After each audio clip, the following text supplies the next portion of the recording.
Scott the Night Train Piper here, and it's been a little while, I know. I'm pretty sporadic with my videos, but I wanted to share a couple of things. One of which is a new pipe. But first things first. What am I smoking? I'm smoking Haunted Bookshop.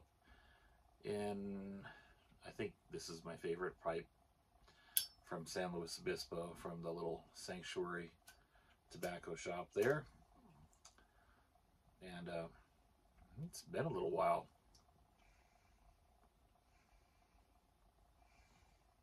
Since I smoked Haunted Bookshop.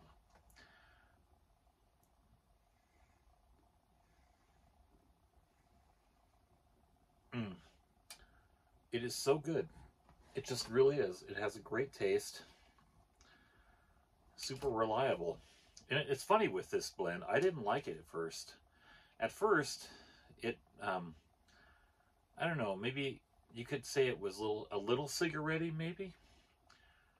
I think I tried it in my first year of pipe smoking.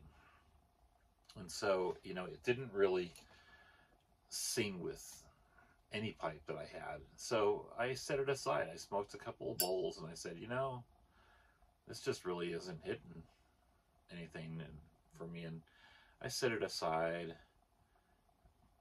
tried some Englishes, I think, and I picked it up again after about 2 or 3 months. And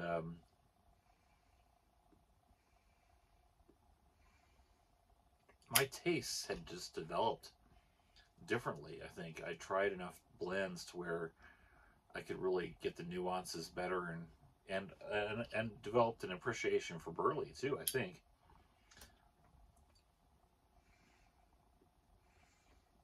That I had a little bit of as a new pipe smoker, but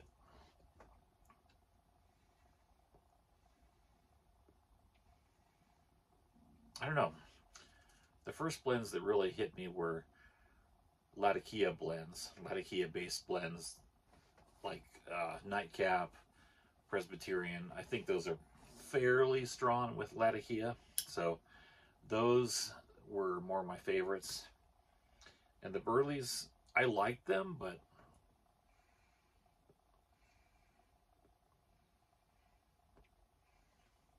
not that much, not compared to the Latakia blends. So anyway, that's what I'm smoking. Today is Valentine's Day, and Mrs. Night Train and I went and saw, well, we went out to dinner, and then we went and saw a movie. A very original type of date for Valentine's Day.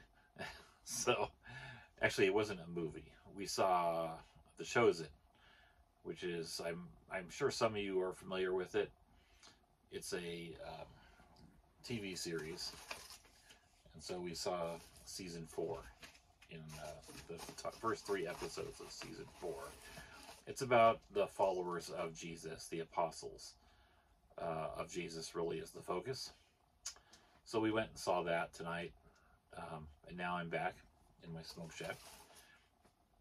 And tomorrow I am headed up to the Central Valley, kind of really between the Central Valley and the San Luis Obispo area. I'm doing some work for Caltrans, our California Department of Transportation.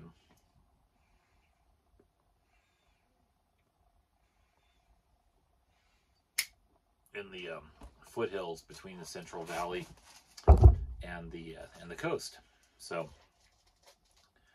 yep, just gonna do probably a day and a half worth of work up there. My wife is going with me. She's just gonna ride shotgun and help me should provide some safety and conversation, and plus we're gonna make a little date out of it to go up tomorrow night, probably hang around in the city we'll be staying in, which is called Santa Maria. So I've been traveling a lot for work lately. I actually went to Death Valley National Park for the first time ever. I've lived in California most of my life, And Death Valley is one place I had never visited. I'd visited other national parks, Yosemite, Redwood, Channel Islands, a lot of them, but hadn't gotten over to that part. I'd been close to Death Valley before, but I actually had to work over there again for Caltrans in that area. So I took my wife, Tracy, Mrs. Night Train, and we stayed in the hotel together for 2 nights, and then that was paid by the company. And then my 3rd night we paid for, and we explored Death Valley on the Saturday. So I was working Thursday, Friday, and she was hanging around in the hotel in the town while I was working. But I'll tell you one thing I learned about Death Valley. There's a lot of driving. The nearest place to anywhere in Death Valley, the nearest city is like an hour away. Nearest town, it's not even a city, it's barely a town, honestly. 1 restaurant, 1 hotel.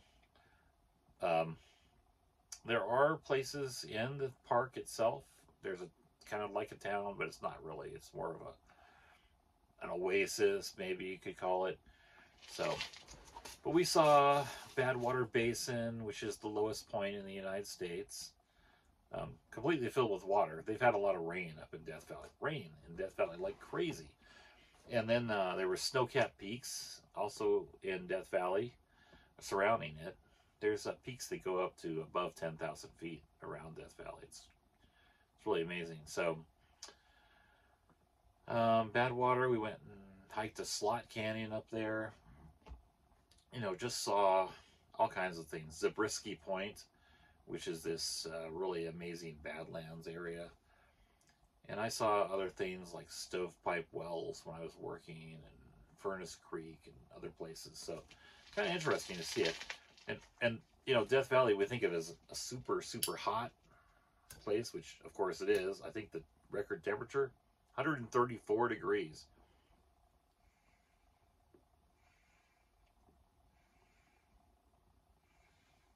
$134. I have never been in anything that hot. I've been in, I think the hottest I've ever been in was 126, which was also out in the desert. It was in August when I was younger, doing a desert tortoise survey. So that was pretty hot. so after a certain point, it's just like, whatever, and you just kind of survive it, move slower, drink lots of liquid, you know, and try not to waste too much energy or stay in the sun too terribly long. So anyway, I'm going to show a little bit of footage, some photos, and a little footage of the lake here for your entertainment, and then I'm going to come back and show you my new pipe, my Valentine's Day pipe.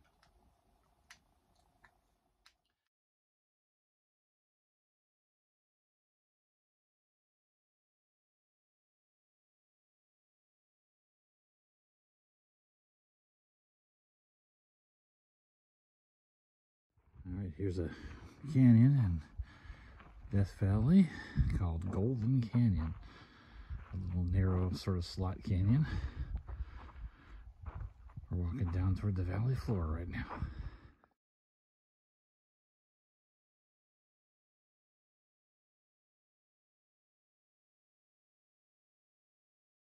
Alright, so here I am in Badwater Basin in Death Valley. They had a series of storms recently and filled the whole thing up. This dry lake bed most years. I think it only fills up like this every 20 years or so. But it's 280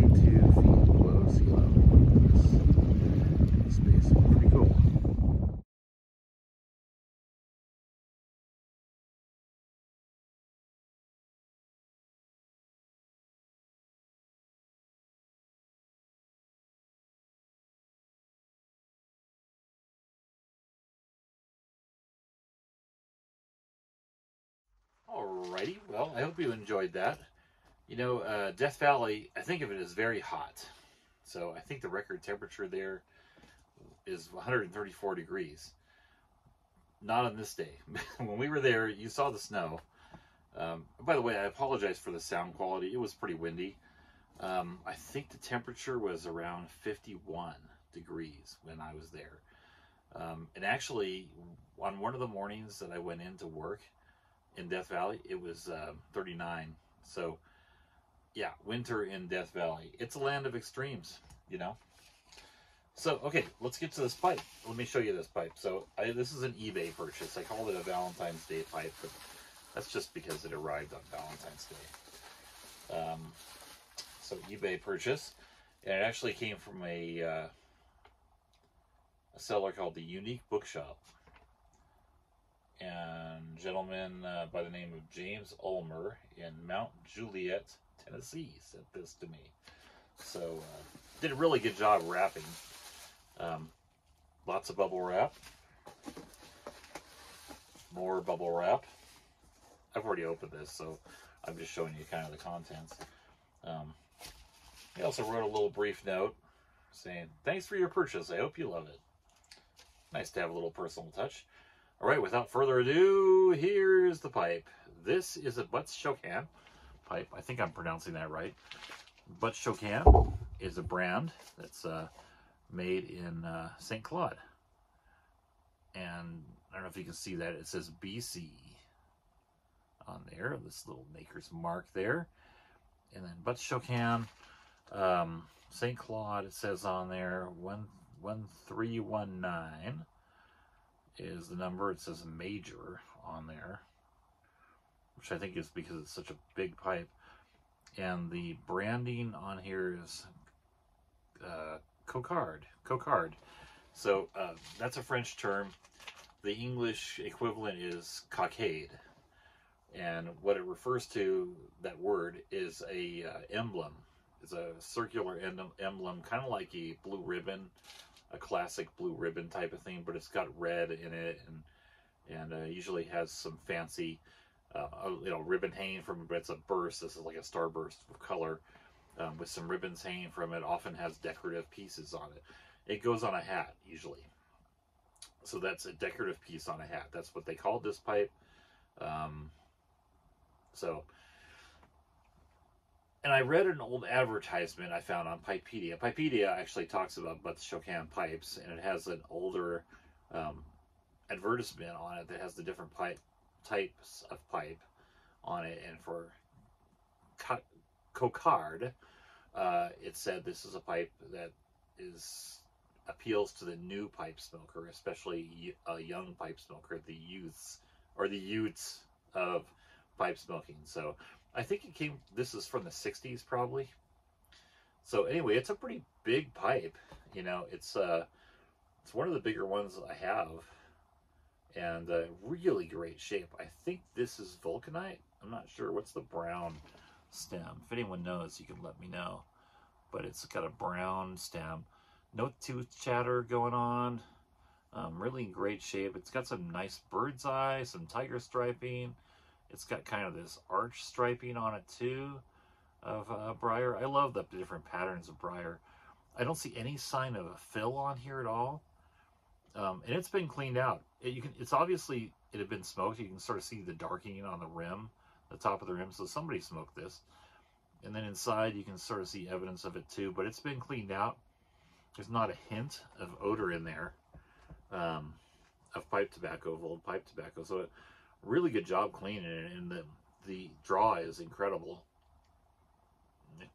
Silk, just like silk. So I'm really looking forward to christening this pipe at some point and smoking it.